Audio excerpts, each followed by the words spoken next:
Yesterday, we saw reports that Russian forces were holding hundreds of doctors and patients hostage in the largest hospital in Mariupol. These are atrocities. They're an outrage to the world. And the world is united in our support for Ukraine and our determination to make Putin pay a very heavy price.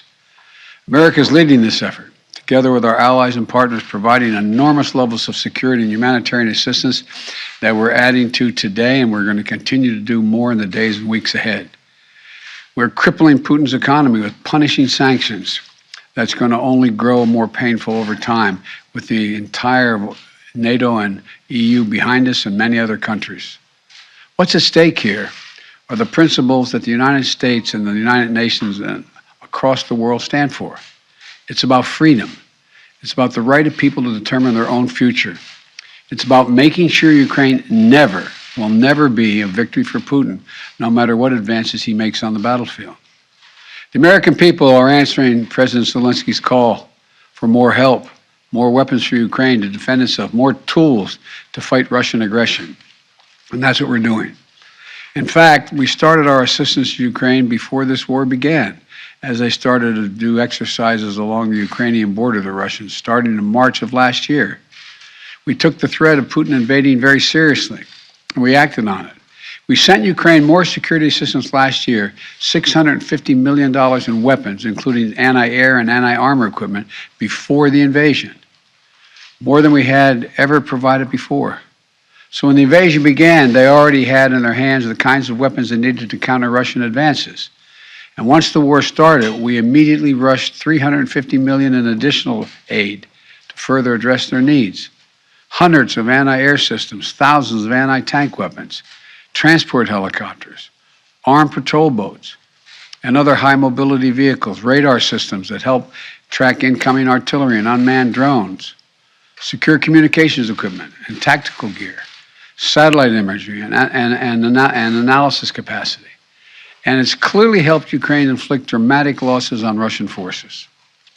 On Saturday, my administration authorized another $200 million to keep a steady flow of weapons and ammunition moving to Ukraine. Now I'm once again using my presidential authority to activate an additional security assistance to continue to help Ukraine fend off Russia's assault, an additional $800 million in assistance. That brings the total of new U.S. security assistance to Ukraine to $1 billion just this week. These are direct transfers of equipment from our Department of Defense to the Ukrainian military to help them as they fight against this invasion. And I thank the Congress for appropriating these funds. This new package on its own is going to provide unprecedented assistance to Ukraine. It includes 800 anti-aircraft systems to make sure the Ukrainian military can continue to stop the planes and helicopters that have been attacking their people and to defend their Ukrainian airspace. And at the request of President Zelenskyy, we have identified and are helping Ukraine acquire additional longer-range anti-aircraft systems and the munitions for those systems. Our new assistance package also includes 9,000 anti-armour systems. These are portable, high accuracy shoulder-mounted missiles that the Ukrainian forces have been using with great effect to destroy invading tanks and armored vehicles.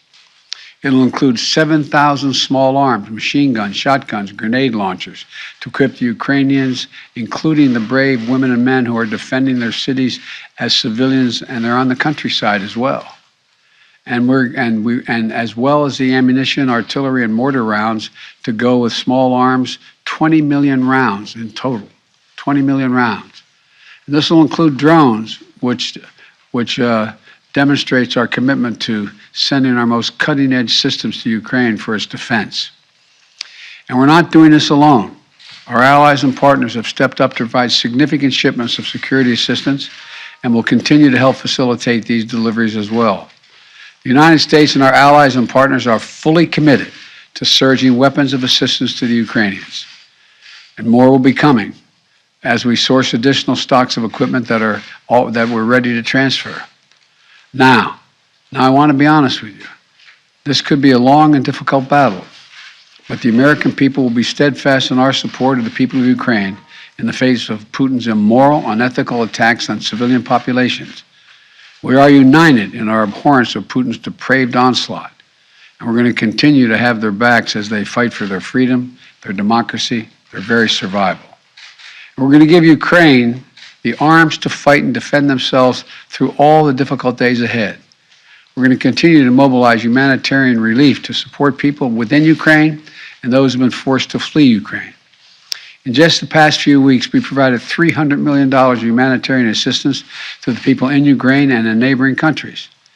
Tens of thousands of tons of food, water, medicine, and other basic supplies to support the people in need. Our experts on the ground in Poland and Moldova and other neighboring countries are there to make real-time assessments of the rapidly evolving crisis to get urgently needed humanitarian supplies to the people in need when they need it. And we will support Ukraine's economy with direct financial assistance as well. And together with our allies and partners, we will keep up the pressure on Putin's crumbling economy, isolating him on the global stage. That's our goal. Make Putin pay the price, weaken his position, while strengthening the hand of the Ukrainians on the battlefield and at the negotiating table. Together with our allies and partners, we're going to stay the course, and we'll do everything we can to push for and end this tragic, unnecessary war. This is a struggle that pits the appetites of an autocrat against humankind's desire to be free. And let there be no doubt, no uncertainty, no question, America stands with the forces of freedom. We always have and we always will.